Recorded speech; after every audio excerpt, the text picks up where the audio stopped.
Très bien. Alors bonjour à tous. Je me représente. Donc je m'appelle Paul Clouet. Je suis animateur coordinateur nature chez les naturalistes de Mayotte et je suis en charge d'un projet de sciences participatives sur les mangroves des communes de Dembéni et Bandrélé qui se situent dans le département de Mayotte. Dans cette présentation, je vais vous montrer un petit peu le projet. Je vais vous aussi présenter. Je vais vous montrer déjà le sommaire. Donc, il y a un petit problème. Ah, elle ne marche pas ma diapositive. Attendez. Ah, voilà, c'est bon. Alors, dans un premier temps, tout d'abord, je vais vous présenter l'association des naturalistes de Mayotte pour laquelle je travaille. Donc, ensuite, on parlera du coup de Mayotte, l'île au parfum, le 101e département français et du coup le contexte actuel là-bas. Ensuite, donc, une présentation de l'écosystème mangrove. Ensuite, la particularité du coup des mangroves mahoraises. Et enfin, présenter le projet Munko Yatlu, projet Life for Best de sciences participatives. Voilà. Alors, tout d'abord, les naturalistes environnement et patrimoine de Mayotte, c'est quoi? Donc, tout d'abord, c'est une association de loi 1901 qui a été créée en 2001. Une association avec 27 salariés, 40 bénévoles et 1000 adhérents. Donc, une assez grosse association, notamment sur l'île de Mayotte. Donc, on est l'une des plus grosses associations environnementales de l'île. Alors, on a comme mission de gérer et protéger l'environnement, avec différents projets de gestion et de protection, comme nous sommes gestionnaires de la réserve naturelle de l'île Ombouzy, donc la première réserve naturelle nationale de l'île. Nous sommes aussi porteurs d'un projet lutte contre l'érosion et l'embasement du lagon à Mayotte, donc le projet Les Élames. Et nous sommes gestionnaires aussi au niveau de la presqu'île de Sazilé avec pareil un projet Life for Best géré par ma collègue que vous avez peut-être dû voir ou dû entendre dans sa présentation de dimanche, donc Victoria Soubéran, donc un projet de suivi des pontes de tortues. Voilà. Et nous avons aussi comme mission sensibiliser, accompagner et éduquer les habitants de Mayotte à la protection de l'environnement, via nos actions de sensibilisation diverses et variées. Et également, nous avons un espace info énergie, l'espace Conseil Faire, qui accompagne les personnes sur la rénovation énergétique de leur habitation. Et également, il y a aussi pas mal un élan de bénévolat, via des guides des guidances dans les milieux naturels de l'île. Mayotte, l'île au parfum. Tout d'abord, Mayotte, où elle se situe. Alors, beaucoup de personnes ne voient pas forcément où est Mayotte sur la Terre. Et Mayotte, c'est juste ici. Voilà. C'est un petit caillou de 374 kilomètres carrés, qui se situe dans le canal du Mozambique entre Madagascar et le Mozambique. Donc, ça fait partie de l'archipel des Comores avec les trois autres îles, Anjouan, Moélie et Grande Comore. Donc, pour vous faire une idée, Marseille, c'est 240 kilomètres carrés. Donc, on est quand même sur une île assez petite. Donc, voilà à quoi ressemble Mayotte. Mayotte, comme vous pouvez voir, je ne sais pas si vous voyez bien au niveau de ma flèche, mais on s'est séparé par plusieurs îlots. Donc, on a d'abord Petite Terre juste ici. On a Grande Terre, là où il y a l'activité principale. Avec ici, on peut voir la plus grosse ville, Mamoudzou. Voilà, Mayotte est assez caractéristique via ses nombreux îlots. Les plus connus sont l'îlot Msamboro au nord-ouest et les îlots, l'îlot Bandrélé au sud-est et l'îlot Bambou. Voilà, comme je l'ai dit, c'est une superficie de 374 kilomètres carrés, ce qui en fait une petite île, mais par contre avec une démographie de 270 000 habitants. Donc c'est assez énorme quand même. Ça, c'est des chiffres de l'INSEE qui datent de 2017. Sachant que maintenant, il y a forcément une augmentation. On est, à mon avis, bien dans les 300 000 habitants. Et sachant que c'est compté les personnes, habitant, les Français, qui habitent à Mayotte, et non pas l'immigration qui vient, des autres îles des Comores. Donc, on a environ, si on peut estimer, on a 350 000 habitants, et ce qui fait quand même une démographie très, très, très importante par rapport à la superficie de l'île. Mayotte est assez connue au niveau de biodiversité par la taille et la superficie de son lagon et de ses récifs coralliens. Donc, on est quand même sur un lagon. Donc, je ne sais pas si vous voyez bien au niveau de la carte. Donc, on voit bien du coup les récifs du nord-est ici au niveau de ma flèche et le grand récif du coup du sud.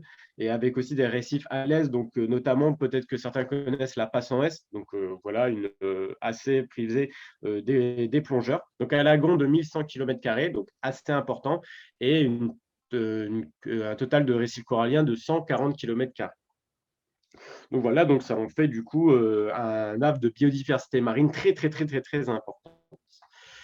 Mais en plus de ça, donc à l'intérieur des terres, donc voilà, donc vous avez une photo notamment du mont Benara, donc le mont le plus important de l'île avec 660 mètres. Donc ça fait pas beaucoup par rapport à certaines altitudes que l'on a en métropole, mais du coup voilà, on est sur une île qui n'est pas forcément haute en altitude, mais avec voilà, du coup, une biodiversité quand même importante. Donc la forêt, la surface totale des forêts à Mayotte, elle est de 108 km². Alors, ça ne paraît pas énorme par rapport à la superficie totale, pardon, mais c'est parce qu'en fait, l'autre superficie en fait, de ce qu'on appelle des forêts, c'est plus en fait des champs agricoles, des champs qu'on appelle de la malavoune en shimaoré, donc la langue locale qui est parlée là-bas à Mayotte. Et du coup, là-bas, en fait, c'est champs agricoles, donc ça c'est un petit peu arboré et aussi agricole. Donc, c'est essentiellement de la culture de manioc et de banane. Voilà. Donc, voilà pour, du coup, pour Mayotte. Maintenant, la mangrove, du coup, je vous présenterai du coup la mangrove, donc une forêt entre terre et mer. Donc, qu'est-ce que c'est du coup une définition de la mangrove? Donc, c'est un groupement de végétaux principalement ligneux qui se développe dans la zone de balancement des marais appelée estran, des côtes basses des régions tropicales. Donc, voilà, on est bien sur une zone avec une pression du coup du balancement des marais et dans les régions tropicales. Voilà, dans les régions du coup chaudes et humides. Donc là, vous avez là encore la carte du monde et je vais vous présenter un petit peu du coup la répartition des mangroves du coup dans le monde. Donc on a tout d'abord en Amérique du Nord, du coup essentiellement et en Amérique centrale, donc au Mexique et en Floride. Ensuite, nous avons en Amérique du Sud, donc en Guyane, au Brésil. En Afrique de l'Ouest, donc on a voilà une assez bonne superficie de la mangrove. Ensuite, nous avons plutôt Afrique de l'Est maintenant, donc avec Kenya, Tanzanie, Madagascar. Et enfin, du coup, Asie du Sud-Est, donc avec Inde, Pakistan, etc. Donc, on a aussi également l'Australie. Et du coup, la plus grosse superficie de mangrove pour un pays, elle est en Indonésie avec 42 000 km². Donc, qui nous fait un total dans le monde d'environ 150 km² de superficie de mangrove, ce qui est quand même assez important. Donc, surtout pour une zone où elle est essentiellement dans un milieu tropical et sur le littoral. Et donc, du coup, à Mayotte, juste ici, on est bon, à 7,2 km². Effectivement, ce n'est pas très important par rapport au reste du monde, mais par rapport à la superficie de Mayotte, c'est quand même assez intéressant.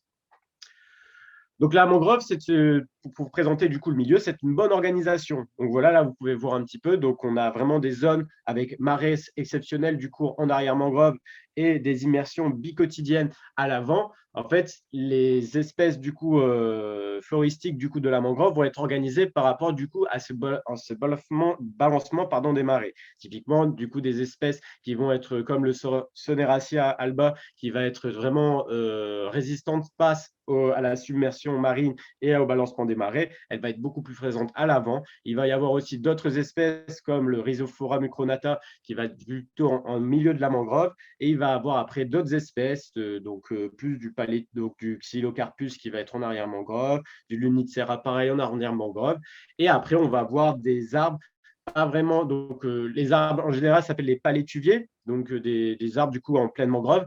Et les arbres derrière mangrove, on va plus retrouver des léritrines, du bois de table, etc., etc. Voilà, donc on a quand même un milieu assez bien organisé, contrairement à certaines forêts où on est sur des arbres qui sont un petit peu partout suivant l'endroit. Voilà, donc la mangrove, donc c'est un milieu du coup qu'on dit. Donc pour moi, en tout cas, ma version personnelle, donc c'est un milieu contraignant et donc la biodiversité floristique, elle est beaucoup moins importante, mais cette biodiversité est assez bien adaptée à l'environnement. Donc au niveau des contraintes de la mangrove, donc on a tout d'abord un taux de salinité très élevé. Effectivement, le balancement des marais, c'est de l'eau de mer, donc de l'eau salée. Donc on va avoir notamment une concentration de sel qui va être plus élevée au plus en avant du balancement des marées. Plus on va aller loin dans la mangrove, plus la concentration de sel sera élevée. Donc, il y a notamment des endroits dans la mangrove appelés des tannes, où ça va être en fait l'endroit où il y aura la plus grosse concentration de sel et où il y aura aucune trace de végétation. Typiquement, là, on est sur un tanne qui se situe du coup à Dembéni, une ville de Mayotte. Et là, on voit que rien ne pousse. Ensuite, une autre contrainte, c'est une sédimentation importante et un milieu pauvre en oxygène. Donc là, vous avez exemple. Donc ici, on a du coup une côte. Alors, excusez-moi, je me souviens plus trop où c'est la photo. En tout cas, c'est à Mayotte. Et là, on a la rivière qui s'écoule en saison des pluies et on voit une forte sédimentation qui arrive du coup dans la mangrove. Et cette sédimentation, elle apporte du coup un milieu assez vaseux et du coup pauvre en oxygène. Donc assez compliqué pour des espèces d'arbres de pouvoir vivre à l'intérieur. Et enfin, une autre contrainte, c'est un battement des vagues lors des gros coefficients, même lors des coefficients en général. Donc voilà, cette force pression des vagues, elle est assez contraignante pour certaines espèces d'arbres. Et du coup, maintenant, on va parler des adaptations. Du coup, les adaptations des palétuviers, donc les arbres de la mangrove, ils ont pu avoir plusieurs adaptations pour permettre du coup de résister à toutes ces contraintes.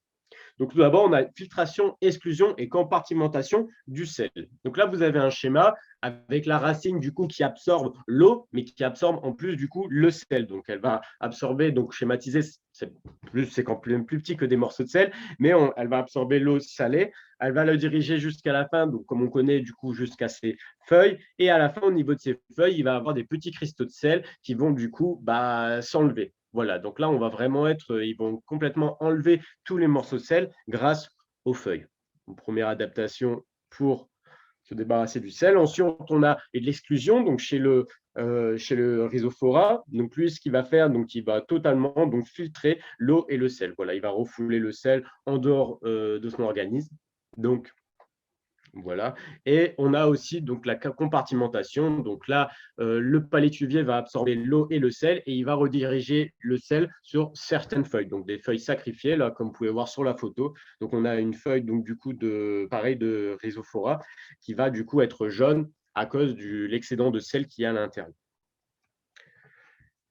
Ensuite, donc, on a effectivement aussi les racines aériennes, donc captant l'oxygène atmosphérique. Donc, au vu que du coup, dans ce milieu donc, assez vaseux, il y a peu d'oxygène à l'intérieur, et ils vont avoir du coup des racines aériennes captant l'oxygène. Donc là, on voit donc les rhizophores, assez connus quand on regarde une mangrove, quand on imagine un palétuvier, on voit directement ça, donc de sortes de racines échasses qui vont du coup capter l'air comme vous pouvez voir, donc via des petites lenticelles qui vont être sur leurs racines, ils vont prendre l'air atmosphérique du coup directement au-dessus du sol. Voilà. Il va y avoir aussi d'autres racines, donc des racines du coup qui vont sortir du sol de cette manière. Donc là, on est sur des racines géniculées. On a aussi des racines plus petites que vous pouvez voir au fond de la photo, qu'on appelle des pneumatophores. Voilà, d'où le nom du coup pneuma pour le captage d'oxygène atmosphérique.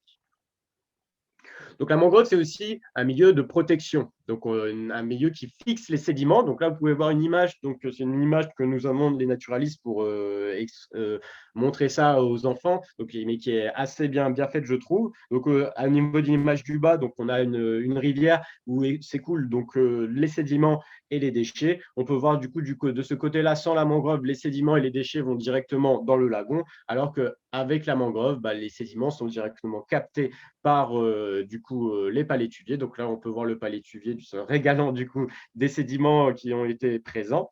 Et du coup, cette sédimentation, si elle va directement dans le lagon, ça crée une turbidité dans la barrière de corail, et ce qui est assez mauvais du coup pour le milieu.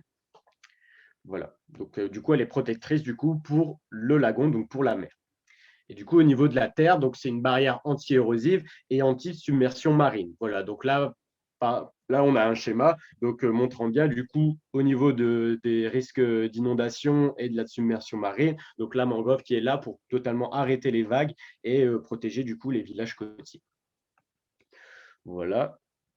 Et voilà, là, on a aussi du coup un exemple malheureusement de quand la mangrove n'est pas présente. Là, c'est une mangrove c'est anciennement dans le village de Mangajou à Mayotte, donc dans la commune de Sada. Donc il y avait quand même une importance mangrove présente. Et là, le bout de la mangrove du coup a disparu au fur et à mesure des années. Et là, on voit clairement du coup une érosion assez présente. On voit clairement du coup que l'atoll, elle va partir dans environ 2 3 ans. Voilà, donc là, et ça, c'est fait via au mouvement des vagues qui viennent prendre la terre petit à petit et qui créent de l'érosion assez importante. Donc voilà, avec la présence de la mangrove, cette érosion est totalement évitée. Donc maintenant, je vais vous présenter les mangroves à Mayotte. Donc à Mayotte, voilà, comme j'ai dit, donc c'est une superficie de 7,10 km² et elle est un petit peu partout. Donc cette mangrove, donc on la voit quand même majoritairement là où il y a une forte présence du coup de récifs coralliens.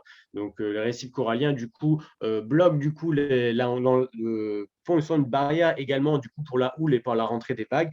Et ça va vraiment intéresser la mangrove et ça va être très très bonne pour elle. Je ne sais pas vous, si vous voyez aussi sur la carte, mais il y a aussi du coup cette présence de récifs coralliens tout autour de l'île de Mayotte. Donc Mayotte, elle a la particularité, comme certaines îles, pas énormes, je crois qu'il doit y avoir 3 4 îles dans le monde, où il y a 2 barrières de corail présentes. Donc là, on est vraiment sur une protection assez importante, du coup, pour la mangrove et du coup pour le lagon. Donc, on peut retrouver du coup différentes mangroves dans le nord. Donc, on a la plus grande mangrove de Mayotte qui se situe dans la baie de Bouéni. Donc, la baie de Bouéni qui fait environ 2 km². Et nous, du coup, par la suite, donc je vous le montre maintenant, mais ce qui va nous intéresser, c'est 2 mangroves du coup où du coup il va y avoir la science participative. C'est Adembéni juste ici et la mangrove de Bandrélé un peu plus au sud. Voilà. Donc, dans les mangroves mahorais, il y a 7 espèces de palétuviers. Donc, quand je vous dis que la biodiversité floristique, elle est pas importante, effectivement, 7 espèces de palétuviers de plantes, c'est pas énorme, mais elles sont assez bien adaptées. Donc, on a notamment du coup le palétuvier. Donc, à Mayotte, on l'appelle le palétuvier blanc de son nom scientifique Avicennia marina et de son nom shimaoremu Komuzili. Et là, on a du coup le palétuvier le plus présent du coup à Mayotte. Donc voilà. Donc vous pouvez voir notamment sur la feuille. Donc je parlais du coup qui rejette du coup les cristaux de sel. Et là, on peut voir du coup sur la couleur blanche que les morceaux de sel sont extraits du coup de la feuille. Voilà. Au niveau de la faune, donc la faune des mangroves, donc elle est assez importante quand même, mine de rien, pour ce milieu. Et on a notamment au niveau des crabes 17 espèces de crabes observées. Donc les crabes pour la mangrove, ça va être assez important. C'est ce qu'on appelle les espèces ingénieurs. Donc elles changent totalement le milieu rien qu'à leur présence. Donc elles le modifient significativement. Pardon. Donc c'est notamment via au fait que les crabes creusent des terriers et les terriers vont permettre du coup aux sédiments de mieux s'infiltrer dans le sol et vont permettre une meilleure pousse des palétuviers. Et ça va être notamment il y a notamment un autre aspect, c'est que les crabes sont du coup détritivores au niveau du coup des feuilles mortes et leur présence permet du coup une destruction voilà, de la matière organique plus importante. Donc, on a notamment un crabe, du coup, le présent, donc Scylla serrata, donc qu'on appelle à Mayotte, donc, du coup, le crabe des mangroves. Donc, ça, c'est un crabe, du coup, assez présent, du coup, sur ce milieu. Ensuite, sur les Sonerinaceae et les Rhizophora, donc les suites sont assez importantes, notamment au niveau scientifique. Elles permettent d'observer la subsistance de la mangrove et de l'île de Mayotte. Donc, une observation, par exemple, donc les huîtres vont rester du coup au niveau de la zone de balancement des marées, donc submergées. Donc, elles vont bien rester en dessous. Et du coup, le fait d'observer ça tous les mois permet d'observer est-ce qu'il y a une augmentation des huîtres et du coup une augmentation du coup de la submersion, de la subsidence ou alors une diminution des huîtres, du coup une baisse. Voilà. Donc, au niveau de la faune, on a aussi du coup 50 espèces de poissons répertoriées, ce qui est quand même assez important. Après, les poissons répertoriés, ça va notamment être des alevins. Donc, la mangrove est ce qu'on appelle une nurserie pour les poissons. Il y a pas mal d'espèces venant des récifs coralliens qui vont aller pondre leurs œufs directement à l'intérieur de la mangrove. Donc, un milieu assez protégé. Là, comme on peut voir sur la photo, les alevins peuvent se protéger derrière du coup les racines, etc. Et ça va être assez intéressant du coup pour les espèces. Voilà. Typiquement, si la mangrove s'amener à disparaître, et des espèces de poissons ne pourront peut-être plus aller se reproduire ou alors devront trouver un autre moyen un peu plus fastidieux.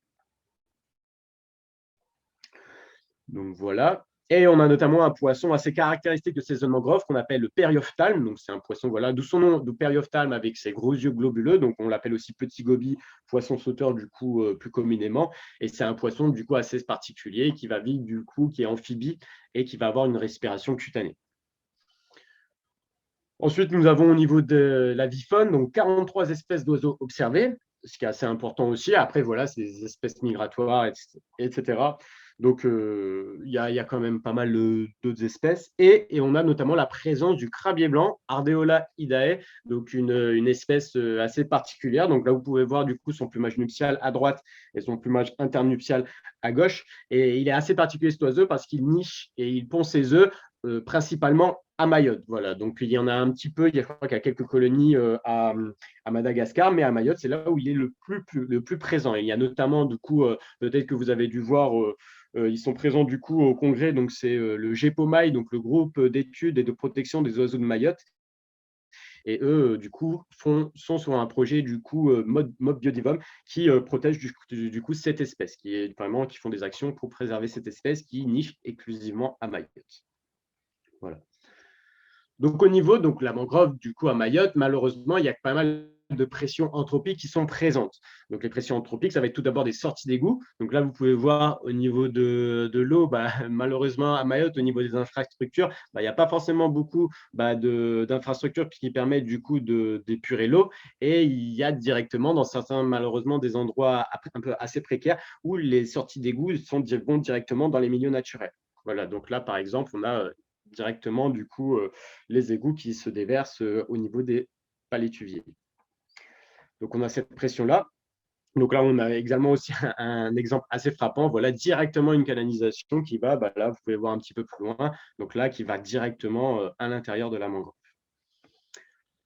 On a aussi le dépôt de terre. Donc voilà, ça, c'est un dépôt de terre. Ça, clairement, c'est quelque chose normalement d'interdit à Mayotte, mais qui se fait quand même, notamment via différentes entreprises qui laissent du coup des dépôts de terre près de la mangrove.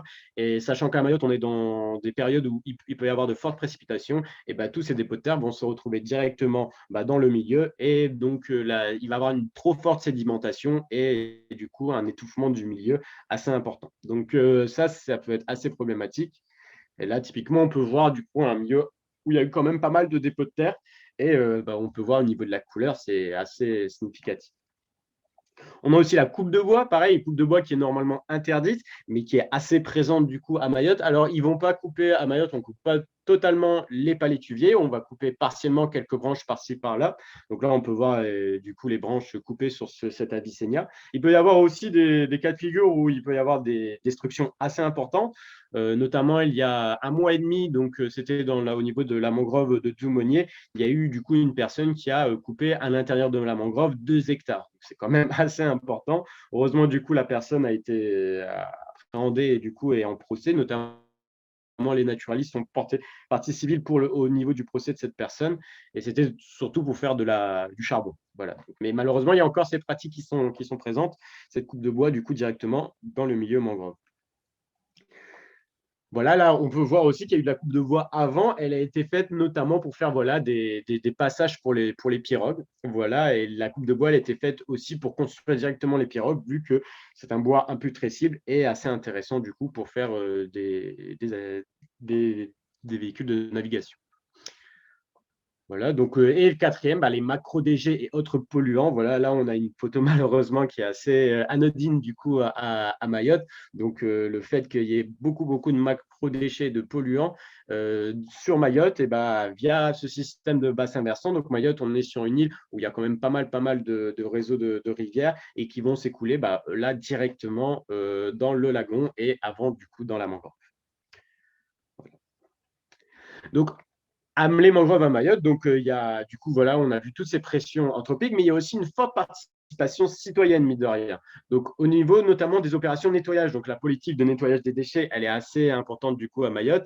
Et les gens sont vraiment dans la participation pour nettoyer, que ce soit au niveau des rivières, que ce soit au niveau des villes et bien sûr au niveau des mangroves. Voilà, il y a pas mal d'associations qui se créent. Il y a notamment aussi des grosses associations, l'association Naïma, donc qui a pas longtemps qui a été créé et qui a quand même engagé 100 salariés pour nettoyer les mangroves et les rivières de Mayotte, ce qui est assez important quand même comme recrutement.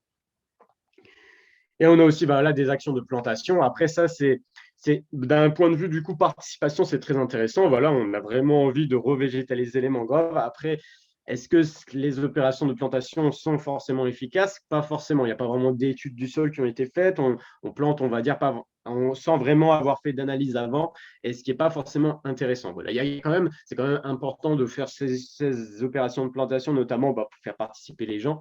Mais après, est-ce que ça a un réel intérêt, un impact par la suite? Tout dépend. Il faut, notamment pour la plantation, il faut qu'il y ait voilà, des systèmes pour éviter que les déchets rentrent dans la mangrove avant. Il faut éviter qu'il y ait une trop forte sédimentation en faisant des barrières voilà, pour éviter que la boue vienne directement sur le milieu. Donc, il faut quand même d'autres infrastructures avant et voilà, ça peut être assez compliqué.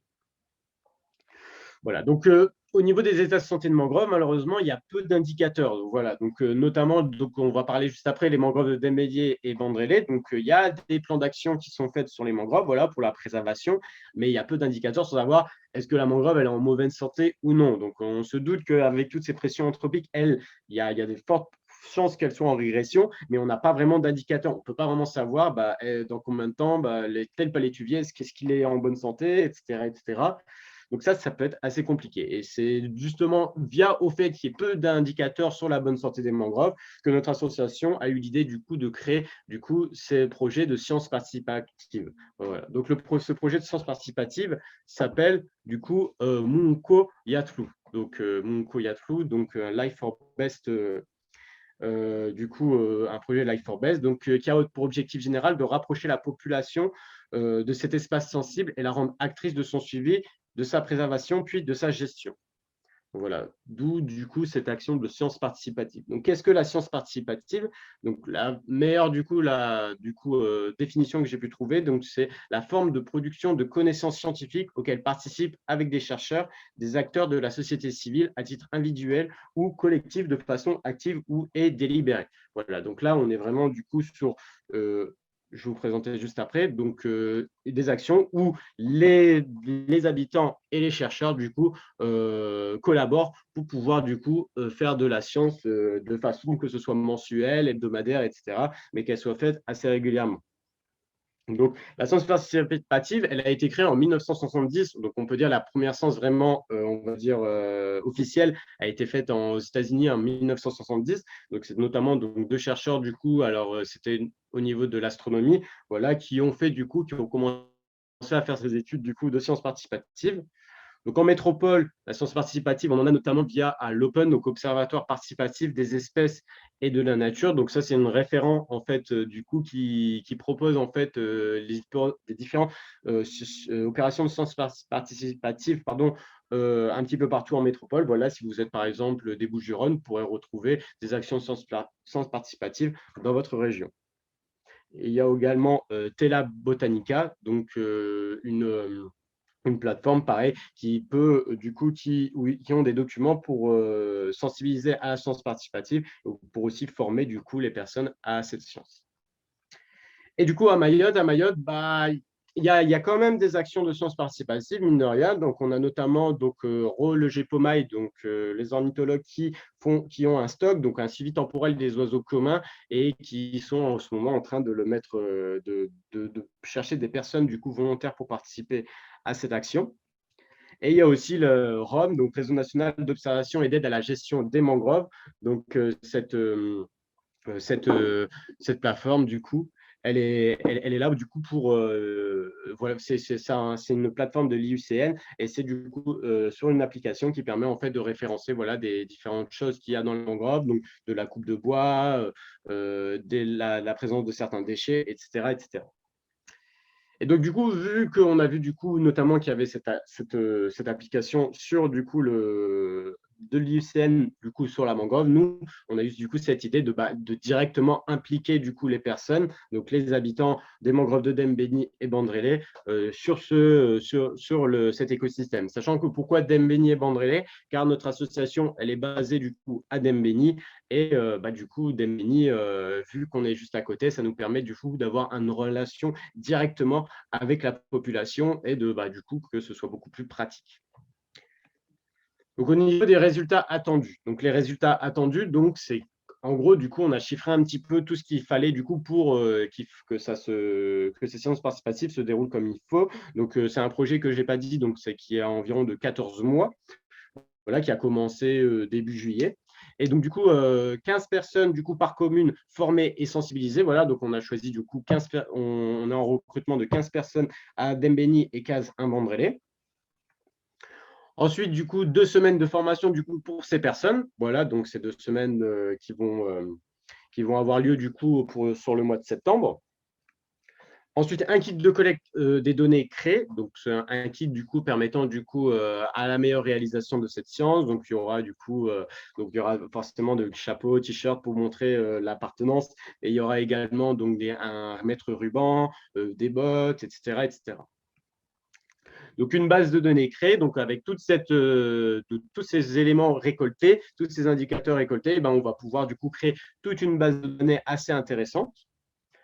Ensuite, du coup, 600 personnes du coup, mobilisées sur des événements populaires. Donc, il y a aussi également l'objectif de faire des actions de nettoyage du coup, dans les communes de Dembéni et Bandrélé et de faire participer du coup, les bénévoles du coup, de la science participative. 2 feuilles de route élaborées, donc voilà, des feuilles de route du coup à Bandrélé et à Dembéni permettant du coup une meilleure orientation de la science participative et une meilleure étude. Et 2 ateliers de concertation, une par commune. Donc, des ateliers qui permettront, ce sera des ateliers pour concerter avec les différents, gestionnaires et les différents propriétaires des mangroves du coup de Dembéni et Bandrélé. Et ensuite, donc 14 communes ciblées par une vulgarisation des résultats attendus. Donc voilà. Ah, je crois que alors, j'ai plus beaucoup de temps, donc je vais y aller vite. Donc, du coup, je passe assez vite. Donc, au niveau du recrutement, donc au niveau des associations, on recrute surtout au niveau des associations locales de protection de l'environnement. Donc, à Dembéni, ça va être surtout des associations style Association amicale de Dembéni et Naïma. Et au niveau de Bandrélé, ça va être l'association 976 Sud Prévention. Voilà, donc ça, en fait, au niveau du recrutement, on va du coup directement aller voir les associations locales et proposer une première session de formation, donc à la demande du coup des associations, pour pouvoir commencer du coup une initiation au niveau de la mangrove et une sélection au niveau des gens, vu que c'est directement des personnes dans les associations qui protègent l'environnement, et de pouvoir directement sélectionner des personnes impliquées et voulant être mobilisées. Juste un Donc, instant, voilà. je vous Comment? interromps. On a un peu de Oui. temps. On n'est Ah, pas tellement pressé. Ne vous inquiétez Ah, on pas. n'est pas pressé. On n'est pas pressé? Ok, ça marche très bien. Bon. Du coup, je continue. Donc, au niveau de la formation, donc la formation, donc tout d'abord, donc il y aura donc elles seront en 5 demi-journées. Donc, d'abord une initiation à la mangrove. Donc, comme je l'ai expliqué, donc c'est permet d'impliquer aux gens des connaissances générales sur la mangrove, mais c'est également une phase de recrutement. Ça vous permet du coup déjà de sélectionner des personnes pouvant être intéressées pour ce projet de sciences participatives. Ensuite, on a donc formation sur le terrain, donc directement donc, au niveau, là, c'est typiquement la reconnaissance des palétuvières, reconnaissance sur le terrain. Donc, elle sera initialement, on espère en tout cas, réalisée par une personne de l'IUCN de Mayotte. Ensuite, donc 3, donc ornithologique. Donc là, c'est reconnaissance notamment des oiseaux des mangroves, donc notamment les limicoles. Ensuite, l'étude des indicateurs de suivi. Voilà, je vais vous présenter après les différents types d'indicateurs qu'il y aura du coup pour ces sciences participatives. Mais là, cette quatrième demi-journée, ce sera de comprendre les indicateurs et leur intérêt du coup pour la science participative. Et enfin, donc, essai sur le terrain. Donc là, on va on va constituer des groupes. Donc, de préférence, on va constituer des groupes et on va commencer l'action. Donc voilà, donc cette cinquième demi-journée, ça va être avec tout le monde. Donc, de faire un petit peu, on va dire, le parcours type pour du coup pour cette science participative. Donc ça, c'est pour la formation. Maintenant, les feuilles de route. Donc voilà la création des feuilles de route. Donc c'est un autre point important à mettre en place. Et du coup, on va d'abord identifier un parcours. Donc on va identifier un parcours à Dembéni et à Bandrélé.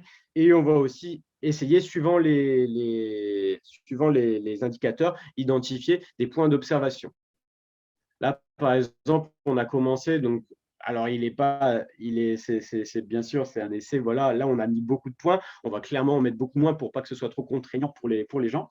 Et là, on a du coup différents points d'observation sur la mangrove de Dembéni. Voilà.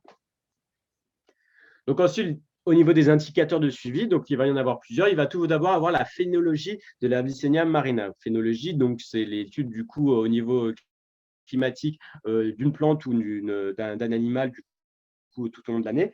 Donc la phénologie notamment de l'Avicennia marina. Pourquoi l'Avicennia marina? Car en fait, le centre universitaire de Mayotte, ça j'avais oublié de le dire, excusez-moi, mais en gros, on est en collaboration avec le centre universitaire de Mayotte par rapport à cette science participative. Je vais revenir un petit peu plus après.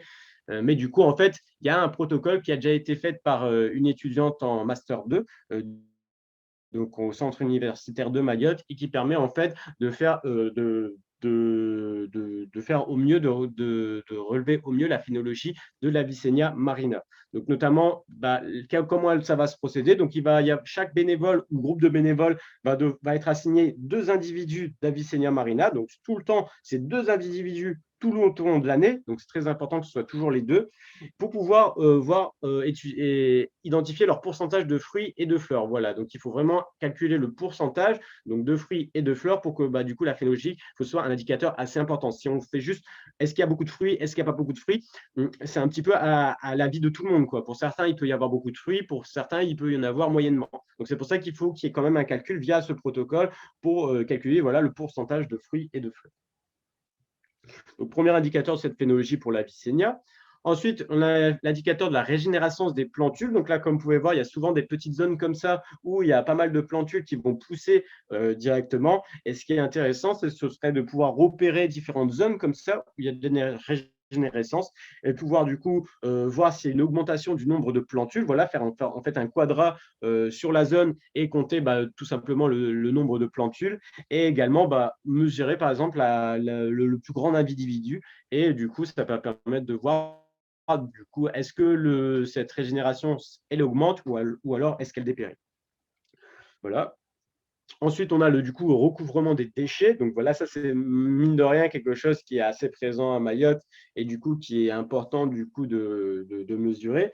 Donc c'est assez compliqué de calculer le recouvrement parce que pareil, en fait, c'est pareil pour le nombre de fruits et de fleurs, c'est qu'on ne peut pas se dire, bah, ça dépend de chacun, est-ce qu'il y a beaucoup ou pas beaucoup de déchets. Voilà, donc là, on va essayer de voir au niveau de l'augmentation du recouvrement entre 2 opérations de nettoyage. En fait, il y a pas mal d'opérations de nettoyage qui sont faites, notamment via l'association que je vous ai dite avant, donc Naïma, qui a beaucoup de salariés pour nettoyer les mangroves. Et ce qui est intéressant, c'est de voir en fait l'augmentation en fait de la surface des mangroves entre 2 opérations. Voilà, donc voilà. Et en plus, du coup, d'identifier les types de macrodéchets qu'il y a présent. Là, l'idée, ce serait, alors il faut encore qu'on se mette d'accord, mais ce serait soit faire un linéaire et de compter en fait le nombre de macrodéchets, ou alors faire pareil pour pareil pour la régénérescence, faire un quadrat et du coup d'observer, bah, de compter le nombre de déchets et de donner aussi leur type. Bah, voilà, si c'est un gros déchet, style, bah, ça peut être un drap ou alors ça peut être une canette, etc., etc. Ensuite, on a du coup les rats. Donc là, vous avez une image assez parlante. Donc là, c'est un rat qui se nourrit directement d'un arbre, d'un crabe terrestre, donc un crabe qui est notamment assez présent dans les mangroves. Et bah, du coup, la présence de rats est un indicateur assez intéressant pour voir est-ce qu'il y a beaucoup de présence de rats et du coup, est-ce que ça a une pression sur le milieu. Voilà, donc là, ce qui est intéressant, c'est d'identifier voilà, le rat où on l'a observé, mais c'est surtout son comportement. Voilà, là, typiquement, sur cette photo, on peut dire qu'il a été vu au niveau de la plage de Bandrélé et il était en train de s'alimenter d'un crabe. Voilà, mais il peut y avoir plein d'autres types de comportements et c'est intéressant d'identifier cela.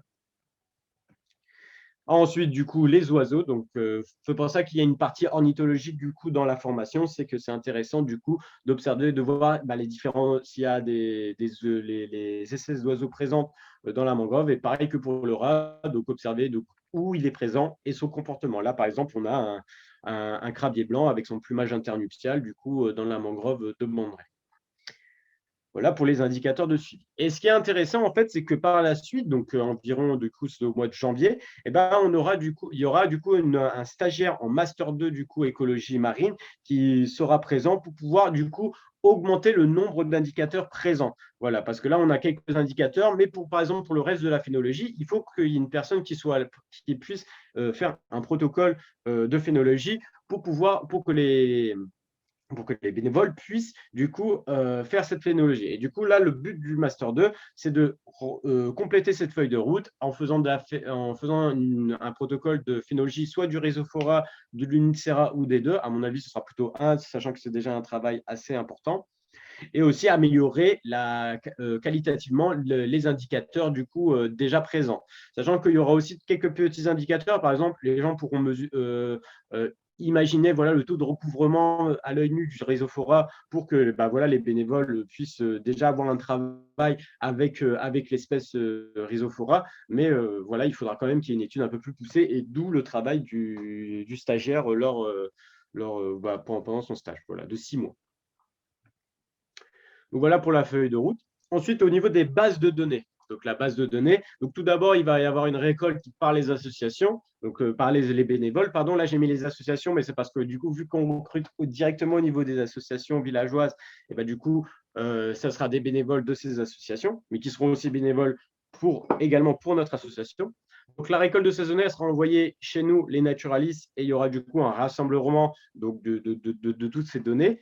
Ce rassemblement, il va être ensuite envoyé en analyse au centre universitaire de Mayotte, donc on est directement en collaboration. Et avec toutes ces analyses-là, on pourra du coup envoyer tout ça aux différents décideurs des mangroves de Mayotte, c'est-à-dire du coup directement les communes de Bandrélé et de Dembéni, et le conservatoire du littoral qui est du coup qui est propriétaire du coup des mangroves à Mayotte.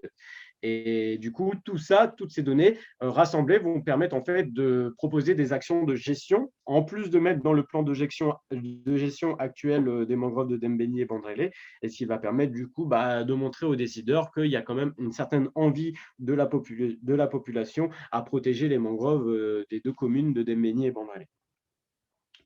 Voilà. Et ensuite, au niveau des actions populaires, donc les actions de ramassage de déchets. Donc là, sachant qu'il y a déjà pas mal d'associations, mine de rien, donc là, on a quand même deux associations à Dembéni et une aussi à Bandrélé, sachant que Naïma fait aussi Bandrélé, et qui font des grosses opérations de nettoyage. Et au lieu d'en créer une à nous et du coup de faire des actions un petit peu séparées et pas très collaboratives, là, l'intérêt, ce serait que les associations villageoises soient opérateurs du coup de ces actions de ramassage, et que nous, on ait un appui déjà financier et en plus un avis logistique et un avis expertise. Voilà, donc de savoir quelle zone nettoyer en priorité, à quel moment, etc. etc. Donc ça pourrait être aussi, ça sera aussi notre travail à nous, les naturalistes, mais en plus au centre universitaire de Mayotte, pour accompagner du coup les associations dans ces actions de ramassage de déchets, et aussi de sensibilisation auprès des riverains.